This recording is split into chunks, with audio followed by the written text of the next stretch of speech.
Ouah, salut à tous, c'est Sturi, bienvenue sur le Qu'est-ce qui s'est passé de Fastlane, dernière grande étape avant la route vers WrestleMania. Ouh. Eh ben, WWE ils se sont dit, bon ok, le pay-per-view, tout le monde pense qu'il est super prévisible. D'ailleurs, j'ai bien aimé parce qu'il y a le collègue, le copain, je salue, Link the Sun, qui a fait un petit tableau récapitulatif des pronostics qu'il a pris, tu vois, il a pris les miens, il a pris les siens, il a pris tu vois, ceux de d'autres sites, tu vois, notamment Cultaoli qui me semble et What Culture, il a regardé, et tout le monde était à peu près d'accord, et que moi, tu vois, qui fait toujours le con et qui voit des choses qui n'arriveront pas. Hein, voilà, parce que j'aime bien jouer, je suis joueur, je prends des risques. Et donc oui, sur le papier, le pay-per-view avait l'air mais totalement pas prévisible. Alors WWE se sont dit, ok, on va sortir on va sortir une corde hein, de notre arc et puis on va faire n'importe quoi. On va essayer de briser certaines constructions de matchs. Il y a certains matchs annoncés qui ont été retirés d'ailleurs. On n'a pas eu Rey Mysterio contre Andrade Cien Almas, ça s'est transformé en 4-way dans la carte principale, pas pour nous déplaire. Le match pour le championnat WWE est devenu un 3-way, là aussi c'est un peu particulier. Et après tu vois sur tout le reste, bon ça a été, c'est resté sobre, mais le mot d'ordre de WWE sur tout le show c'est pour construire le babyface de WrestleMania, on va utiliser la même recette pour tout le monde. De la hit. De la hit, de la hit, de la hit. Alors la hit, qu'est-ce que c'est grosso modo? La hit, tu vois, la chaleur, tu vois, c'est les huées, tu vois, les grondements de la foule qui est pas contente parce que le héros se fait massacrer, ah là là, où est la justice? Ça c'est la hit. Mais qu'est-ce qui se passe? Le monde est contre lui, ah là là, mais où va-t-on? Et ça, tu vois, ça c'est le genre de truc qui marche quand le catcheur est super bon. Daniel Bryan, ça a marché de ouf. Tu vois, WrestleMania 30, Daniel Bryan, yes, tout ça, tu vois, les trucs avec Batista, Randy Orton, toute l'autorité qui se met dessus, mais il y a déjà un gros travail en amont. Tu vois, c'est pas la Coffee Mania qui a commencé seulement le mois dernier. Bryan, ça faisait 6 mois auparavant que les gens voulaient Bryan récompensé comme il se devait, tu vois, à WrestleMania. D'ailleurs, il commence déjà le travail à SummerSlam où il se fait screw la première fois par Randy Orton, Triple H. Donc parfait, gros travail de fond, ça marche super bien. Là, ça marche, parce que peut-être les mentalités ont évolué. Ça marche sur beaucoup de fans, parce que moi j'ai trouvé que l'ambiance en plus à Fastlane, ce travail de hit, dans le fond, était superbe. Maintenant, moi, en tant que fan de catch qui regarde ça depuis 30 ans, ouais, ça me choque parce que ils utilisent le même procédé pour tout le monde. Des trahisons, des gros beatings, voilà, tout le monde a été traité, enfin ceux qui seront les héros de WrestleMania ont tous été traités quasiment à la même enseigne. On va commencer avec le pré-show. Rousseff et Nakamura font équipe contre Biggie et Xavier Wood. 15 minutes, super, rien à dire. Voilà, c'est un très bon match de catch tag. De l'action, ils ont embarqué le public. Voilà, Biggie et Xavier, forcément, ils ont la hype, tu vois, du New Day que leur apporte Kofi Kingston en ce moment. Superbe match, voilà. Et on va terminer avec un segment backstage où un officiel va venir dire à Kofi Kingston, écoute mec, apparemment, il va y avoir des changements pour le championnat WWE. Vas-y donc voir, va voir, Vince t'attend. Il va aller voir Vince. Ok, bon, ils vont peut-être nous modifier le truc, faire un triple threat. D'ailleurs, Michael Cole, Corey Graves, ils vont ah mais attends, il va peut-être l'ajouter au match de championnat, qu'est-ce qui se passe? Oula, on va surveiller ça de très près. On commence avec les championnats par équipe de SmackDown. Les Usos, champions contre Shane McMahon et le Miz. Donc vous étiez là, hein, sur Estradamus, je ne voulais pas voir de trahison, et jusqu'au dernier moment, je pensais ne pas en voir. Déjà, quand ils ont annoncé ce match en 1, je me suis dit, ok, ils vont pas commencer à nous mettre un gros truc bien drama, bien émotif dans la face, pour que derrière, on va pas savoir, tu vois, rattraper le tir, ou ça va totalement plomber le match suivant, parce que je pense que s'il y avait trahison entre le Miz et Shane, tellement ils ont été mignons ces dernières semaines, que ça allait être huge, tu vois, ça allait vraiment plomber les gens, surtout à Cleveland. Parce que ça a pas manqué, ce qui s'est passé, c'est que c'est Shane, à la fin du match, qui a trahi le Miz. Le Miz, en plus, chez lui, héros local, de la hit. Oh, tu peux faire un autre geste, hein, y a pas de... Voilà, de la hit, voilà. Moi, j'ai pris celui-là, parce que c'est celui qui venait, voilà. Moi, je suis en train de bêcher. Tu peux imaginer ce que tu veux, là, je bêche, et hop, je retire, tu vois, Voilà, on fait du mime avec Sturi, c'est super. Le match en lui-même, j'ai rien à dire. C'était très différent de ce qui s'était passé à Elimination Chamber. J'ai trouvé que l'action était vraiment bonne. Le passage avec Shane qui va pour son coast to coast, et t'as un Uso de l'autre côté qui veut faire un splash, et boum, tu vois, il y a collision dans les airs et tout. C'est un peu waouh, super, tu vois, animé. Naruto, ça se bat dans les airs, c'est bien, voilà, j'ai trouvé ça fun, j'ai trouvé ça très très cool. Le Miz qui veut en faire des caisses, tu vois, devant son public, j'ai trouvé que le Miz a été un très bon babyface pour une fois, hein. Alors est-ce que c'est le fait qu'il y ait son public et que la foule soit chaude, j'en sais rien, mais j'ai trouvé ça vraiment efficace. Le père du Miz, Georges Gérard, je sais plus comment il s'appelle, incroyable. Le daron là, la folie. Le mec, c'est pas un acteur, hein. Ah, c'est pas un acteur, il a qu'une expression pour tout. Une expression quand il est content, une expression, il devait être stressé le pauvre. Il doit pas aimer faire ça. Il fait ouais, je le fais parce que bon, ça donne du sens, mais il doit pas aimer faire ça. Le mec, c'est chaud. Même à la fin, quand le Miz, voilà, il se fait étrangler par Shane McMahon, what? Georges, génial, incroyable. Je t'embrasse parce que je sais, je me doute que ça doit pas être simple quand t'as des trucs braqués sur toi. Oh là là. Oh, Trahison de Shane McMahon, on va vers Shane McMahon contre le Miz, je suis pas ravi du tout. Ouh là là, ou que non. On repart backstage après ce match avec pas le Shield, hein, c'est comment dire, l'antipode du Shield, comment on peut les appeler? Sierra, Whiskey, Oscar, Romeo, Delta, Sword. On va les appeler Sword, épée, tu vois, comme pour Pokémon. T'as Pokémon Shield, Pokémon Sword, donc voilà, là c'est... Non, c'est naze. Et ils ont pas de nom en fait, c'est un faux Shield, parce qu'ils vont faire une promo, tu vois, comme le Shield, tu vois, backstage avec une caméra qui a l'air un peu amateur en disant que désormais c'est eux le groupe le plus puissant, Baron Corbin, Bobby Lashley, Drew McIntyre. Si tu veux, j'en ai pas... Bon, ouais, ok, enfin... Après, je les ai trouvés très bons dans la delivery, je comprends l'idée, tu vois, de vraiment les... Nous forcer le fait que ça va être le plus gros défi sur le Shield, et de toute façon, même pendant le match, enfin, j'y reviendrai tout à l'heure, mais j'y ai pas toujours cru pour le Shield. Donc ils ont été efficaces, il faut pas leur enlever, la promo, elle est cohérente par rapport à l'idée, par rapport au message que WWE veut nous faire passer, ça va. Avant de passer au prochain match... Hello, I'm alive. Match suivant, Mandy Rose contre Asuka pour le championnat féminin de SmackDown. Alors, je vais être transparent avec vous, hein, j'avais l'impression de voir Mandy Rose pour la première fois dans le ring. Parce que j'ai du mal en fait à juger Mandy Rose, parce que ce qu'on voit en weekly c'est toujours haché par des pubs ou autre, donc je suis pas toujours très concentré à l'action quand il y a un combat de catch à SmackDown qui soit pas, tu vois, avec un minimum d'enjeu. Donc là, ok, c'était peut-être sa première fois, seul, en pay-per-view, combat 1 contre 1 sur lequel je pouvais vraiment avoir un jugement de son travail. Et... En fait, il y a du très très bien et il y a du très approximatif. Mais tu vois, c'est encourageant parce que tu sais que la catcheuse est jeune, hein, elle a commencé, tu vois, à l'époque du dernier Tough Enough, donc c'est quoi, 2014, 2015, je sais plus exactement, j'ai plus les dates en tête. Mais elle est déjà, tu vois, elle a quand même chopé ses bons trucs, tu vois, elle a un peu le star power, elle est solide. Je suis sûr que elle et Asuka, tu vois, allez, peut-être un an plus tard, on aura des matchs d'une très très bonne qualité entre les deux. Pour l'histoire qui a été racontée, c'était très sympa. Voilà, c'était très bien. Après tous les émotions qu'on s'est mangées juste avant, tu vois, ils nous ont bien fait souffler avec la promo de Baron Corbin et du faux Shield. Elias qui fait de la guitare, voilà. Là en plus, Mandy Rose, bon comme ça, on digère ce qu'on a pris avec d'entrée de jeu avec le Miz et Shane. La fin de match est intéressante. Moi, j'ai vu que la fin de match ait pris un sel monumental. J'ai trouvé cette fin de match super bien. Avec Sonya Deville qui veut aider Mandy Rose, elle enlève la jupe, du coup Mandy Rose elle prend appui dans les cordes, elle glisse sur la jupe, elle perd une demi-seconde, poum, elle se prend le coup de pied fantastique d'Asuka dans le visage. Ça fait une victoire pour Asuka, mais ça garde Mandy Rose assez forte, assez crédible, tu vois, pour la suite, et ils auront le temps de l'occuper avec Sonya Deville, voilà, qui était très mauvaise actrice, notamment sur la fin de match. Malheureusement, j'ai vraiment pas... je me suis dit, elle aurait pu se vénérer autrement, vraiment s'excuser. J'ai trouvé que le jeu d'acteur sur cette fin de combat était pas superbe. On retourne, tu vois, en coulisses avec Xavier Woods, tu vois, qui poireaute devant le bureau de Vince McMahon, il l'a toujours pas rencontré, ça fait...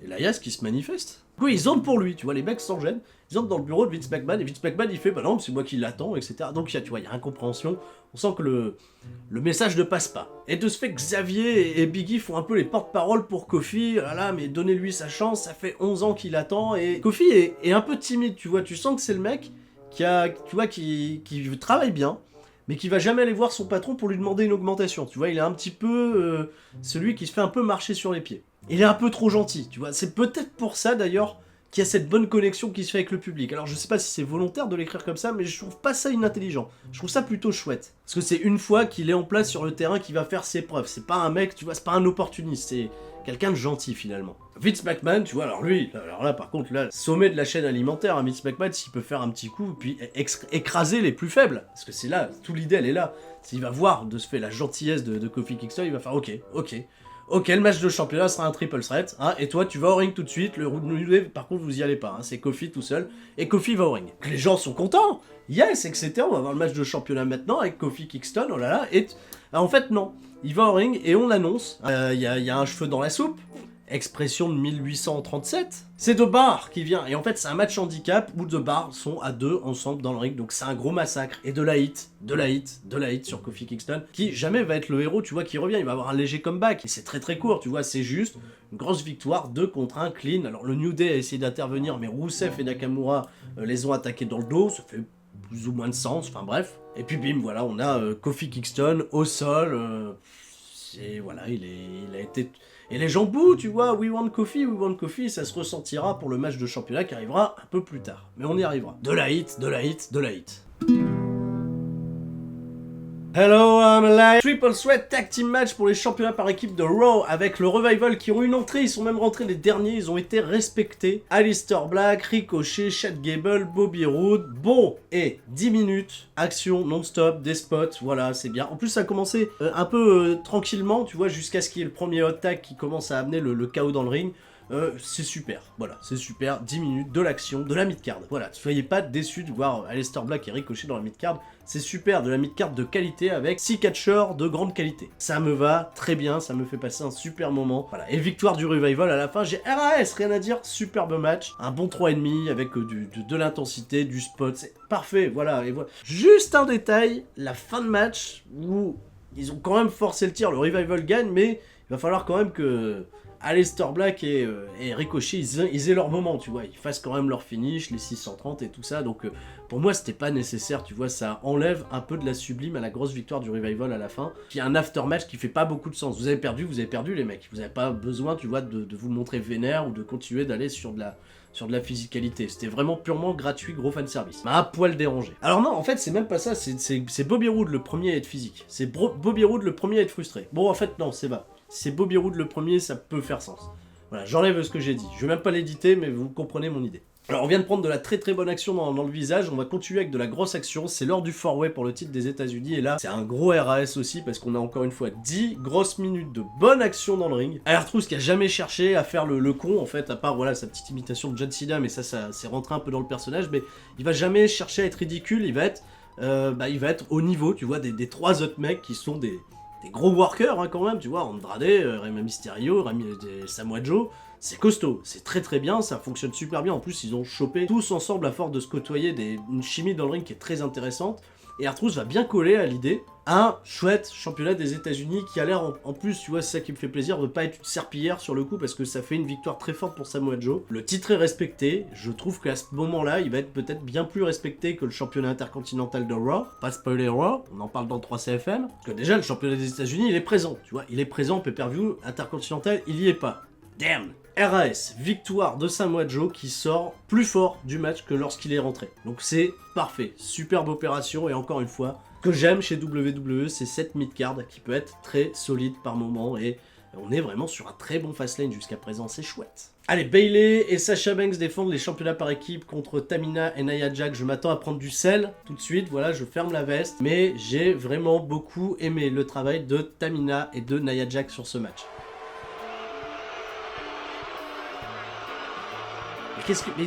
Concrètement, qu'est-ce que vous leur reprochez sur ce... Elles ont mis du rythme, elles ont été des bonnes heals, elles ont tout fait pour faire mousser les deux autres, c'est les championnes, etc. C'est un peu les stars que WWE veulent faire briller. T'as en face de ça, tu vois, deux colosses, tu vois, plus habillés en noir, donc typiquement les heals de bas étage, de mid-card qui sont là pour faire mousser tes stars. Elles ont fait un boulot hors pair pour pouvoir les aider. Il y a même un botch dans le match, je donne même pas la responsabilité de ce botch ni à Tamina ni à Nia Jax. Tu vois clairement que Sasha Banks, au moment de se prendre une espèce d'assisted Samoan Drop, elle reste trop agrippée à Tamina et du coup elle peut pas, tu vois, s'élever naturellement pour aller chercher Nia Jax. Donc RAS, elles ont pas été toujours en plus les babyface super fiables dans leurs strikes ou crédibles. En tout cas, par contre, les deux autres, malgré qu'elles soient, tu vois, balèzes physiquement, elles vendent tellement pour elles, pour les mettre over. Ça a un point que ça me dérange un peu parce que elles sont irréprochables tellement sur le match, elles sont toujours très justes. Tamina et Nia Jax, elles ont été super justes dans leur placement, dans leur déplacement, dans leur selling aussi de ce fait, voilà.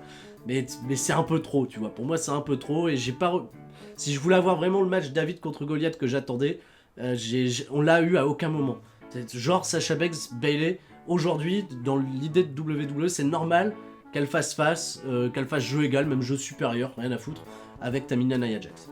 Balek. Et pour moi, ce qui fait encore moins de sens, c'est qu'elles ne remportent pas le match finalement, Nia et Tamina, mais qu'elles aient un angle qui a l'air quand même assez over, avec le retour de Beth Phoenix, peut-être un retour sur les rings, en équipe avec Natalia, tu vois, que c'est teasé comme ça, mais le championnat est pas entre les deux équipes, le championnat il est sur Sasha Banks et Bayley, alors on partira peut-être vers un multi-women match pour les championnats par équipe à WrestleMania. C'est bien de mettre un peu, tu vois, de prestige avec Beth Phoenix, c'est pas bête, c'est pas mal. Moi, ça, je suis curieux. Mais j'aurais vraiment voulu avoir, histoire de faire un beau moment, avoir des championnes heel à WrestleMania et faire gagner des babyface, là, ça m'aurait vraiment beaucoup plu. Mais bon, voilà, Tout le monde va dire que Tamina est nulle, c'est ça qui me gave. Elle a vraiment pas été nulle sur ce truc. Je l'ai trouvé bien. Elle est pas intéressante.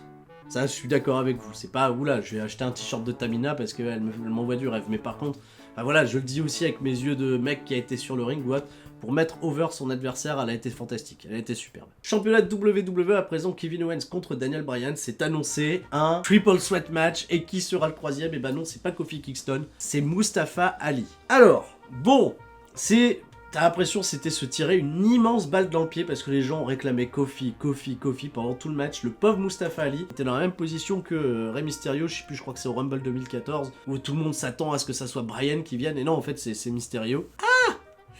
Et il en a cher.